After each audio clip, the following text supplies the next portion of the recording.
Baik, bismillahirrahmanirrahim. Assalamualaikum warahmatullahi wabarakatuh. Ini ada video tentang praktikum anatomi yang pertama tentang dinding torak di modul kardiovaskular ini plus. Nah, ini yang penting adalah identifikasi. Ini video ini akan membantu kalian untuk mengidentifikasi bangunan-bangunan anatomis yang perlu kalian diidentifikasi di praktikum modul ini. Baik, ini tujuan pembelajarannya.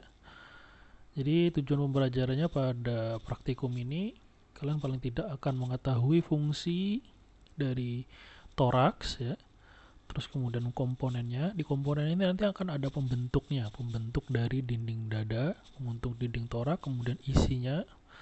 Isinya nanti ada dua, ada sepasang cavum pleura, terus kemudian mediastinum. Itu untuk cavum pleura dan cavum pulmonalis, di mana di dalamnya ada pulmo, ada paru-paru. Nanti kalian akan belajar di modul respirasi. Kemudian mediastinum beserta isinya nanti akan sebagian dipelajari di praktikum kedua. Kemudian juga vaskularisasi dari dinding torak, drainase, inervasi, kemudian hubungan dengan regio lain. Baik, pertama kali kita akan bahas tentang gambaran umumnya dulu. Jadi toraks ini adalah suatu bangunan berbentuk silinder. Silindernya itu tidak beraturan dan memiliki dua bukaan. Dia punya atap dan dia punya alas. Atapnya itu berupa apertura thoracis superior atau thorax inlet. Ya, sifatnya kecil dan terbuka. Jadi ada bukaannya memang. Kemudian alasnya itu berupa apertura thoracis inferior atau thorax outlet. Besar tapi ditutupi oleh diafragma. Ini ya. Jadi bentuknya silinder seperti ini, ya. Ada komponennya atau ada dindingnya, terus kemudian ada isinya. Nah, ini yang saya bilang tadi, ini ada atapnya, terus kemudian ada alasnya. Ini kalau dua dimensi ini agak sulit ya kita bayanginnya. Nah, ini kurang lebih gambaran tiga dimensinya seperti ini.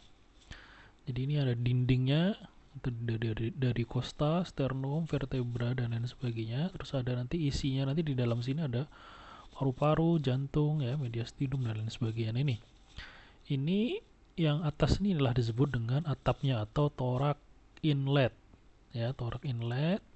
Terus kemudian bagian bawahnya ini thorax outlet ya, jadi ada semacam pintu masuk dari atas, terus kemudian pintu keluarnya atau thorax outlet atau apertura thoracis inferior ya, ini yang di bawah sini ya, nampak ya dari belakang ini batasnya ke depan. Nah, seperti ini. Nah, ini kurang lebih kalau misalnya ada isinya nih ya, ada paru-paru, ada pulmo, sebenarnya nanti dilapisi lagi oleh pleura tapi tidak dinampakkan di sini. Terus ini jantung di tengah sini ya. Nah, ini yang saya bilang nih bahwasanya thorax outlet atau apertura thoracis inferior dia tidak terbuka tetapi tertutup oleh diafragma. Ya, ini ya diafragmanya nih yang ditandai dengan warna biru, ini adalah diafragma. Dan ada bukaan-bukaannya, nanti kita akan bahas lebih lanjut. Ini ada 1, 2, 3 lubang. Oke. Terus kemudian dindingnya terdiri dari tulang, otot, kulit, fascia, dan penyokong lain seperti fasa. Fasa itu pembuluh ya, bisa arteri, vena, atau pembuluh lymph. Terus kemudian nervi, pleura, dan lain sebagainya. Itu dindingnya. Otomatis ada dinding, ada isinya. Isinya ini adalah sepasang cavum pleura dan mediastinum di antara kedua dari cavum pleura tadi. Nah, ini tadi ya dindingnya ini tulang, ototnya tidak ditampilkan di sini supaya kelihatan dalamnya. Nah, ini yang isinya ini yang warna biru transparan nih. Ini seolah-olah ini cavum pleura, di mana dalam cavum pleura itu nanti ada ini paru-paru ya, ini dipotong paru-parunya. Ada sepasang kanan dan kiri cavum pleuranya. Di antara cavum pleura kanan dan cavum pleura kiri, lihat nih ada hijau tengah-tengahnya nih ya. Kita kalau dipotong dilihat dari atas ya, dipotong secara transversa dan dilihat dari atas. Nah, ini adalah cavum pleura kiri. ini cavum pleura kanan. Di antara keduanya itu ada mediastinum. Nah, ini ya kalau dipotong. Nah, ini tengah-tengahnya ini ada mediastinum. Itu nanti kita bahas nanti di akhir sama pertemuan kedua. Oke, sekarang kita lanjut ke fungsi dari dinding torak ini. Fungsi dinding torak ini ada 3. Satu untuk bernafas, kedua proteksi, dan ketiga sebagai penghubung. Ya. Bernafas itu nanti dibantu oleh otot pernafasan dan diafragma. Dan dinding torak ini coba kalau kalian waktu bernafas itu kan bergerak ya, jadi berekspansi atau membesar waktu tarik nafas. Nah, ini dia akan berekspansi ke arah supero latero inferior. Ya.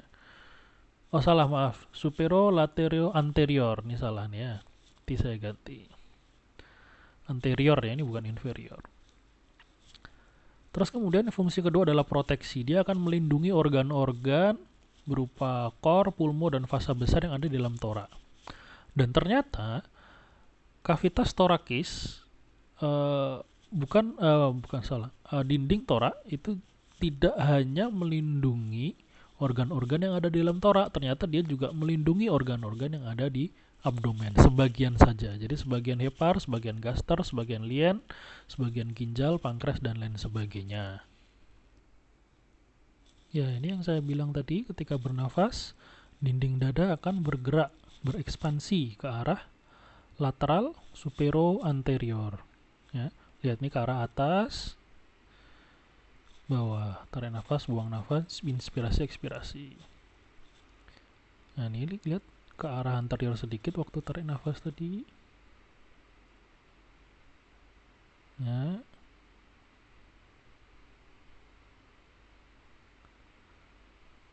Terus lihat nih ke arah lateral juga nih. Jadi seperti itu gerakannya. Yang menggerakkan siapa? Ya otot-otot pernafasan ini. Dibantu sama otot-otot ekstrinsik juga. Nah, ini yang fungsi proteksi. Jadi dia selain melindungi dari organ-organ, melindungi organ-organ pulmo, jantung ya yang di dalam torak, dia ternyata juga melindungi sebagian dari organ-organ dalam abdomen. Lihat nih, hepar sebagian lobus kanan hepar. Lihat ini kostanya, ini kan transparan nih. Dia akan melindungi dari sebagian hepar, ya, sebagian ginjal, pankreas, ini ginjalnya gaster ya, gaster atau lambung. Ini ada pankreas di sini, di belakang ini. Mana nih? Nah, ini pankreas nih ya. Terus ginjalnya nih tidak dikelihatankan nih, ada nanti sebenarnya ginjal terlindungi oleh kosta 12, 10, 11, 12 tergantung dari gerakan inspirasi dan ekspirasinya. Dan kemudian fungsi ketiga adalah fungsi penghubung ya, atau sebagai saluran ya antara torak inlet dan torak outlet. Mengapa demikian? Karena ada beberapa struktur yang keluar dan masuk dari torak. Nah, misalnya apa? Nah, lihat nih. Ini dari torak inlet atau apertura thoracis superior ya, yang di garis merah ini kan torak inletnya ya. Lihat nih ada struktur yang keluar masuk melalui torak inlet. Yang keluar apa aja? Nih contohnya nih, trunkus brachiocephalika kanan, arteri carotis communis kanan, arteri subclavia kiri, vena subclavia kanan yang masuk ya, ini vena subclavia kiri, kemudian ada trakea bisa keluar bisa masuk, esofagus masuk, dan lain sebagainya. Itu ketiga fungsi dari torak. Terus kita masuk ke dalam komponennya. Jadi komponen torak ini ada pembentuknya, kemudian ada isinya. Yang membentuk apa? Otomatis dindingnya, ada dinding. Terus kemudian apertura thoracis superior atau torak inlet ini ya. Kemudian apertura thoracis inferior atau torak outlet ini bendanya. Yang ada diafragmanya ini ya tadi. Terus kemudian isinya yang cavum pleura yang warna biru ini, kanan dan kiri sepasang, kemudian mediastinum warna hijau di antara kedua cavum pleura tadi. Oke, sekarang kita masuk ke dinding torak. Jadi dinding torak ini punya dua elemen.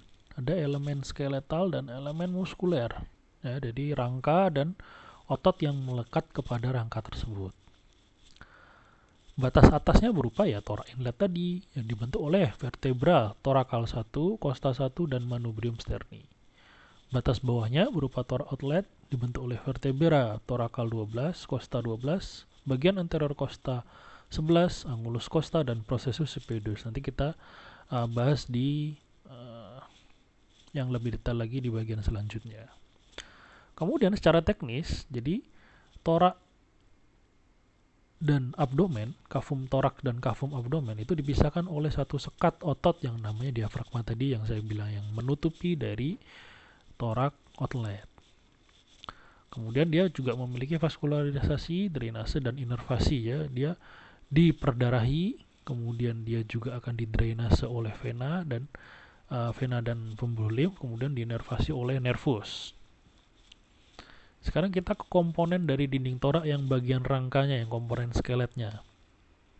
Nah, ini akan ada yang tulisan hijau. Ini berarti tulisan hijau adalah hal-hal yang harus kalian cari nanti di latihan dengan atlas ya. Kalian cari namanya ini apa, bentuknya apa, dan lokasinya di mana. Ini sebelum kalian latihan sendiri, ini makanya saya contohin dengan video ini. Oke, elemen skeletnya ini ada 3 jenis tulang ya. Ada vertebra berjumlah 12 buah, kemudian costa sebanyak 12 pasang atau berarti 24 ya. 24 buah, kemudian 1 buah sternum. Mana? Ya vertebranya ini ya, vertebra nih. Ini vertebra. Costanya mana ini? Costanya. Costa ya, 1 sampai 12 sampai bawah. Terus kemudian 1 sternum yang di tengah-tengah bagian depan nih ya. Oke. Nah, ini yang skeletnya tadi, ini vertebra yang bagian belakang nih. Ya, warnanya biru ini semua. Ini adalah vertebra. Terus kemudian ya ini sternum dan costa. Di bagian belakang, sedikit bagian belakang juga, lateral dan anterior ya. Yang sternumnya yang ini 3 buah nih ya, sternum. Sebenarnya 3 dari 1 sampai 12 ya, ini 11 12. Oke, sekarang kita ke costa. Jadi costa ini adalah tulang pipih panjang melengkung ke arah lateral nih ya. Ini costa, atau orang bilang iga ya, iga. Terus costa ini ada 3 macam. Ada 3 macam, ada yang bilang 2 macam ya, tergantung sumbernya. Kalau yang di buku penuntun yang kalian punya itu ada 3 macam, ada costa vera, costa spuriae, sama costa fluctuantes. Kalau yang di beberapa sumber nanti kadang dibilang cuma 2 ya. Ada costa vera dan costa spuriae. Nanti yang costa fluctuantes itu masuk ke dalam costa spuriae. Jadi gak usah bingung, intinya sama. Jadi yang costa vera ini costa yang dia masing-masing punya cartilago costa dan langsung melekat ke sternum. Itu costa verae. Kalau yang costa fluctuantes ya, costa yang spuriae, kalau costa spuriae itu dia costanya tidak langsung melekat ke sternum. Dia melekat dulu ke cartilago costa yang ada di atasnya. Tuh. Jadi costa berapa aja? Costa 8, 9, 10 ya. Ini 10, ini 9, ini 8. Nah, lihat ini kan tidak langsung nempel ke sternum, tapi dia menempel ke cartilago costa punyanya costa 7. Kan costa 7 dia punya cartilago costa. Nah, yang cartilago costa yang punya 8, 9, 10 ini ngumpul dulu jadi 1 dan kemudian nempel di cartilago costa ke 7. Makanya disebut dengan costa spuriae. atau tidak sejati karena dia nempel dulu dia di cartilago costa yang ada di atasnya. Kemudian costa fluctuantes yang ini, yang di belakang ini mungkin agak nggak terlalu kelihatan ya, 11 dan 12 ya. Itu costae fluctuantes karena sama sekali dia tidak nempel ke sternum dan tidak punya cartilago costa. Kita lihat yang gambar yang dari belakang. Ya, ini yang gambar dari belakang. Lihat ini costa 11, costa 12 ya, dia fluctuantes atau melayang karena dia tidak nempel ke sternum. Lihat nih, cuman sampai segini aja ya. Yang costa 10 lihat nih nempel sampai ke depan, yang tadi itu yang dibilang costa spuriae yang dia nempel di atasnya. Oke, ini costa fluctuantes ya. Kemudian nanti akan ada yang namanya spatium intercostalis atau SIC kalau orang bilang. Ya, itu di bawah masing-masing costa. Ini penting nanti pada pemeriksaan fisik, nanti kita akan bahas lebih detail lagi nanti. Misalnya ini costa 1. Maka di bawah costa 1 ini adalah spatium intercosta. Jadi celah antar iga ini, celah antara costa 1 dengan costa 2 itu dinamakan spatium intercosta 1. Celah antara costa 2 dengan costa 3 itu dinamakan spatium intercosta 2. Jadi patokannya SIC itu di bawah dari si costa tadi itu. Oke. Ini yang perlu, struktur yang perlu kalian tahu dari masing-masing costa. Jadi untuk struktur yang umum dulu kita bahas. Struktur umum itu berarti hampir semua costa dari 1 sampai 12 memiliki struktur-struktur ini. Yang pertama adalah caput costalis. Ini adalah costa sebelah kiri ya, dilihat dari depan. Ini kalau misalnya ini costa, anggaplah costa 2 atau costa 3 ya. Kita ambil yang sebelah sini ya, kita ambil costanya saja. Nanti akan seperti ini tampilannya dilihat dari depan. Dia punya kaput. Kaputnya mana ini? Ya. Di kaput itu nanti akan ada fascias articularis superior dan fascias articularis inferior. Ini kalau dilihat dari, ini kan dilihat dari depan nih. Nah, ini dilihat dari dalam. Ya. Dilihat dari dalam nih sama nih ya. Lihat di kaputnya nih ada dua fascias articularis atau bagian yang akan bersendi. Bersendi dengan siapa? Bersendi dengan vertebra. Ya. Ada fascias articularis superior yang ini ya, kemudian fascias articularis inferior, sama yang ini juga ini. Fascias articularis superior, fascias articularis inferior. Di antara keduanya ini itu ada suatu tonjolan rigi kecil ya, namanya adalah crista costae. Ini ya. Crista costae adalah rigi atau penonjolan yang ada di antara fascias articularis superior dan fascias articularis inferior dari caput costae. Oke, ini caput costae-nya. Terus kemudian selanjutnya ada, kalau misalnya kan caputnya artinya kepala. Kalau ada kepala berarti ada leher. Nah, ini lehernya ya. Neck ini ya, column. Ini adalah column costae. Jadi sebenarnya bukan leher yang kita punya, tapi leher itu semacam penyempitan dari kaput tadi. Ini kan kaput nih agak lebar nih, kemudian agak sempit di bagian sini ya, agak sempit. Nah, ini disebut dengan kolum. Oke, selanjutnya ada tuberculum costalis ya. Tuberculum costalis ini terdiri dari fascias articularis yang transversa nih. Ini fascias articularis yang transversa ya. Ini nanti akan bersendi dengan prosesus transversa dari vertebra. Kemudian ada angulus costalis. Angulus costalis ini kan lihat ini, costanya ini kan membentuk sudut nih, ya, membentuk sudut, dan di bagian atas nih, ya, lihatnya ada sudut juga nih. Nah, inilah disebut dengan angulus costalis. Kemudian sulcus costa. Ya, sulcus costa itu adalah suatu saluran yang ada di bawah dari costa nih ya. Ini kan ada cekungan. Nah, nanti yang waktu kita bahas inervasi sama vaskularisasi kan lebih jelas nanti cekungannya. Ya, cekungan ini disebut dengan sulcus costalis. Atau langsung kita bahas aja lah ya daripada lupa nanti.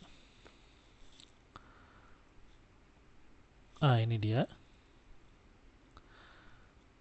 Ini ya. Ini kalau dipotong, ini potongannya berarti potongan dibilang midline juga enggak ya. Jadi kalau penampang tulangnya dipotong secara transversal, penampangnya ya, bukan tubuh manusianya, tapi penampangnya ini dipotong secara transversal, maka lihat nih ada cekungan nih dalamnya. Inilah disebut dengan sulcus tadi itu. Isinya apa? Isinya ya VAN, vena arteri nervus intercostalis. Oke, balik lagi. Oke, ini ya yang harus kalian cari. Kalian cari sendiri nanti di atlas. Atlas yang saya share atau Sobota juga boleh. Oke, ini yang tadi yang tipikal, yang umum didapatkan di kebanyakan kosta. Tapi ada beberapa kosta-kosta yang dia tidak sama dengan kosta yang lain. Contohnya kosta 1, dia paling tebal ya, tebal banget dia. Tebal, kemudian pendek dan paling melengkung. Lihat lengkungannya ini melengkung banget. Beda sama yang lain nih. Kosta 1 kan melengkung banget, beda sama yang lain nih. Yang lain tipis, lebar, besar, bukan besar ya, panjang, terus kemudian lengkungannya tidak melengkung yang kosta 1. Terus nanti dia punya alur di permukaan superior. Ini kan dilihat dari atas nih, ini tetap ini kosta 1 kanan ya, dilihat dari atas, depan ya, atas dan depan.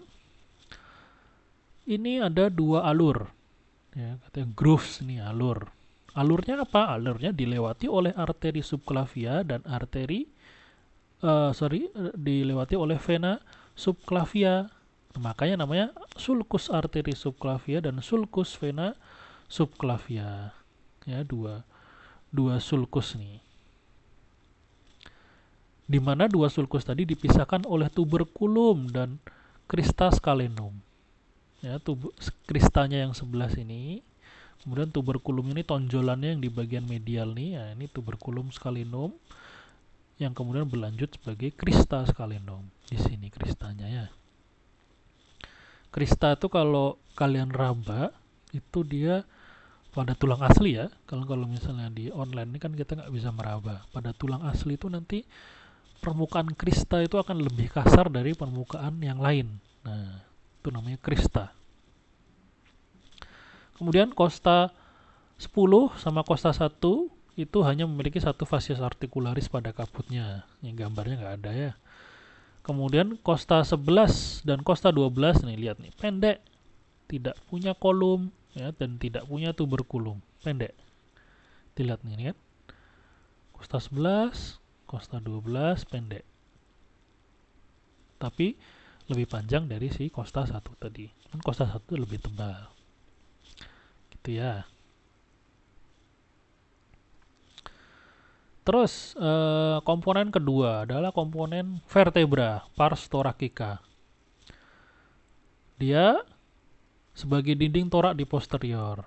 Ya, di belakang dari cavum torak itu adalah si vertebra. Jumlahnya ada 12 buah. Ya, yang perlu kalian cari adalah corpus, foramen, processus transversus, processus articularis, processus spinosus, di mana di processus articularis ada fascia superior dan fascies inferior. Ya. Ini vertebra dilihat dari superior, yang sebelah kiri ini dilihat dari superior, yang ini vertebra dilihat dari superolateral, lateral kanan ya. Kalau ini dilihat dari superior benar. Ini anterior, ini posterior. Sama ini superior, ini anterior, ini inferior, ini posterior. Nah, lihat ini kalau dilihat atas, nah ini korpusnya ini yang besar nih ya. Ini corpus vertebra. Kemudian di corpus vertebra ini ya ada namanya sepasang processus transversus kanan dan kiri. Ya, ini processus transversus. Kemudian ini yang menonjol bagian belakang nih, belakang ke arah belakang dan inferior, lihat ini agak ke arah belakang ya, dan inferior ke arah bawah sedikit.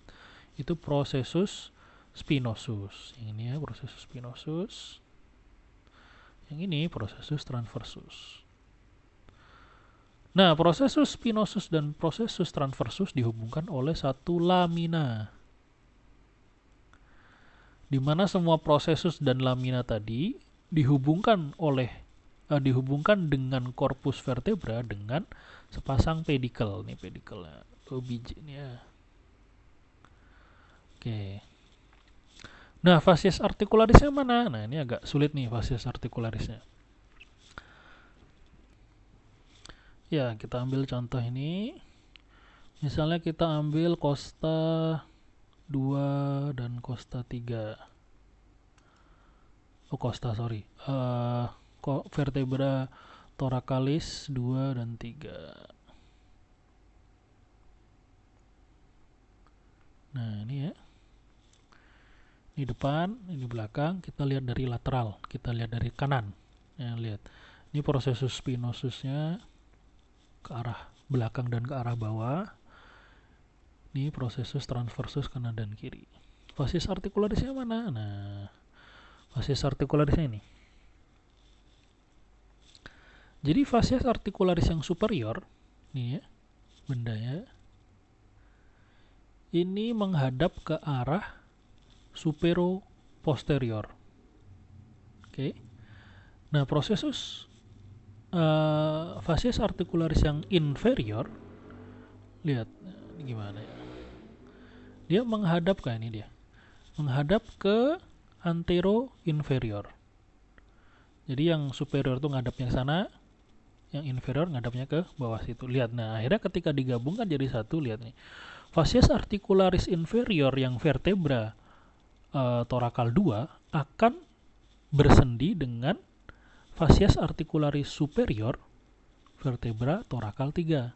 Nah, karena bentuknya yang kayak gini tadi, fasies articularisnya ngadapnya beda-beda, yang superior menghadapnya ke supero posterior, yang inferior menghadapnya ke infero anterior atau antero inferior. Nah, akhirnya ketika bergabung, lihat kayak gini dia. Nah, gitu ya. Itu yang fasies articularisnya. Ini sama kayak tadi. Ya, fasies articularisnya yang superior menghadap ke postero superior, yang inferior menghadap ke infero anterior. Oke. Nah, ini ada fasies articularis yang demifasciate nih, ini akan bersendi dengan dengan fasies articularis yang ada di caput costa. Nah, ini ada 2 biji nih, karena fasies articularisnya kan juga 2 yang ada di costa. Nanti kita bahas lebih lanjut lagi. Ini dia. Jadi,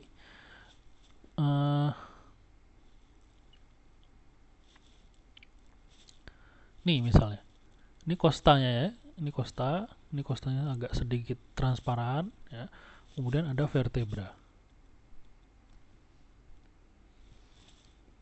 Ya, yang costa ini kan tadi kita tahu bahwasanya di caput costa itu ada fasies articularis superior dan fasies articularis inferior nih ya, fasies articularis superior dan fasies articularis inferior. Nah, nanti fasies articularis superior dari caput costa akan bersendi dengan demifasciate yang punya vertebra tapi yang inferior. Nah, ini kan tadi yang vertebra ini ada 2 nih kan, punya demifasciate yang superior dan yang inferior. Fasies articularis yang superior punya caput costa akan bersendi dengan fasies articularis inferior yang demifasciate yang punya vertebra. Nah, gitu dia. Oke. Sama yang inferior juga akan bersendi dengan superior punyanya si vertebra. Kurang lebih seperti itu. Nah, bedanya, terus kemudian yang costa ini misalnya costa 2. Ya, ini costa 2. Terus kemudian vertebra thoracal 2 yang mana? Yang atas atau yang bawah? Yang bawah, ya. Jadi costa 2 akan bersendi dengan vertebra thoracalis kedua di bawahnya sedikit. Jadi yang ini adalah di atasnya, berarti ini vertebra thoracalis 1. Misalnya ini walaupun bentuknya sebenarnya bukan vertebra thoracalis 1, tapi kurang lebih seperti itu. Jadi costa akan bersendi di tingkat yang sama tapi akan di bawahnya sedikit. Nah, ini vertebra costa 2, ini vertebra thoracal 2, nih costa 2. Ini costa 1. Berarti nanti di atas ini ya, nanti ada costa 1 di sini seharusnya. Yang bawah kayak gitu juga, ini berarti costa 2 ya, vertebra thoracal 2, nanti yang di sini itu nanti costa 3 dan seterusnya. Oke, itu costa. Terus kemudian sternum. Nah, sternum ini kan yang di bagian depan ya tadi ya. Nah, ini sternum. Oke, sternum ini sama, tulang pipih juga, cuman dia tidak sepanjang costa. Ya, terletak di dinding torak bagian anterior. Ini ada 3 bagian. Dari paling atas tuh manubrium sterni, ya, ini bendanya, batasnya ini ya. Terus kemudian yang tengah-tengah ada corpus sterni, ya, ini. Kemudian paling bawah adalah processus siphoideus. Oke, di manubrium sterni yang penting di sini adalah ada incisura jugularis. Incisura jugularis atau incisura suprasternalis. Kenapa namanya incisura jugularis? Karena di sini vena jugularis masuk melalui incisura jugularis ini, atau namanya suprasternalis, kan sternum. Supra berarti di atas. Nah, ya sudah. Suatu cekungan di atas sternum, ya sudah, namanya incisura suprasternalis. Anatomi itu mudah. Lokasinya aja kita jadikan nama kan. Kemudian incisura clavicularis, mana dia? Nah, ini dia. Atau kadang dibilang fossa clavicularis atau facies articularis os clavicularis. Facies articularis clavicularis os sternum. Nah, gitu ya. Berarti bagian yang bersendi dengan clavicula punyanya os sternum, kan? Sternum kan. Jadi facies articularis clavicularis os sternalis. Nah, itu dia nama panjangnya.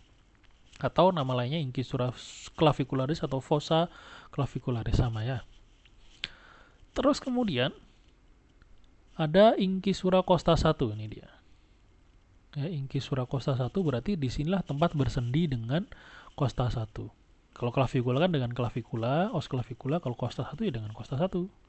Kemudian separuh dari incisura costa 2. Lihat, ini kan cuma separuh nih. Karena incisura costa 2 yang separuh lain punyanya si corpus sterni.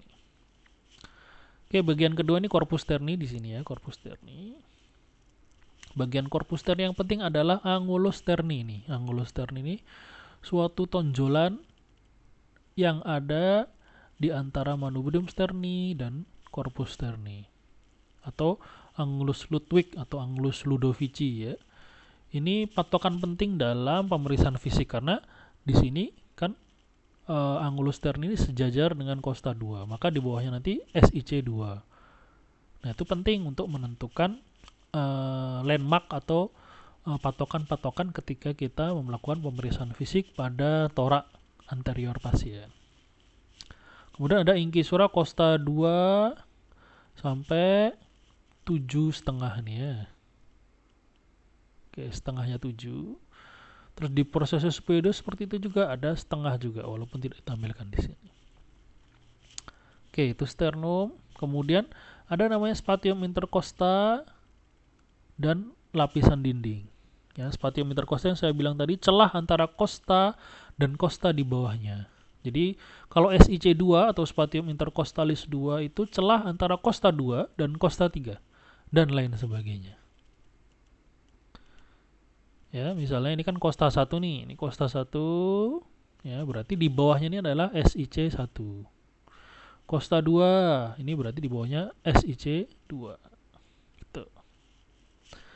Kemudian ada namanya nanti vena, arteri, dan nervus intercostalis yang berjalan di sulcus costa di SIC masing-masing. Ya, nanti kita bahas. Terus kemudian pentingnya SIC ini apa? Ini kan tadi saya bilang penting untuk pemeriksaan fisik dan menentukan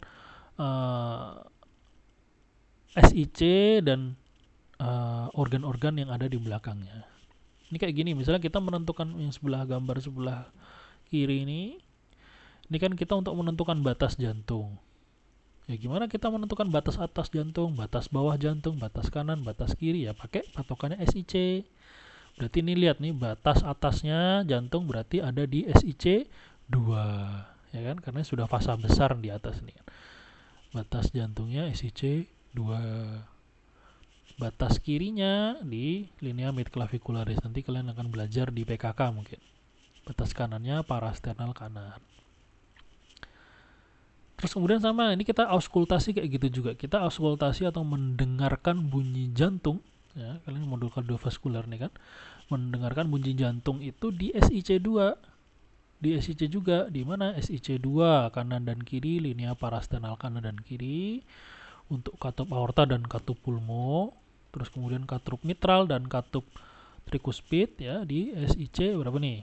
Kan 1, 2, 3, 4, 5, ya, SIC 5. SIC 5 di parasternal kanan dan parasternal kiri dan midclavicula kiri. Ini penting kita menentukan SIC pada pemeriksaan fisik yang kita lakukan pada pasien. Sama kayak gitu juga untuk paru-paru, nanti kalian belajar di modul respirasi, ya. Karena paru-paru lobus-lobusnya ini juga batasnya jelas kalau kita pakai SIC, ya. Ini kan ada rangka yang transparan nih, depan dan belakang, ya. Kita bisa tentukan lobus mana, misalnya nanti terdengar rongki, ya, terdengar bunyi kayak gruk-gruk-gruk itu di lapang bawah paru. Di SIC berapa? Misalnya di SIC 7 misalnya, oh berarti di lobus inferior dong, berarti yang bermasalah gitu, dan lain sebagainya. Itu ya. Nah, ini yang saya bilang dengan vena arteri nervus intercostalis nih ya.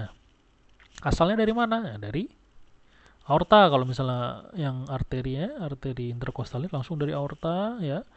Dan lihat nih, dia berjalan di bawah dari costa. Pas di bawah dari costa di ini ya, di sulcus costalis ini.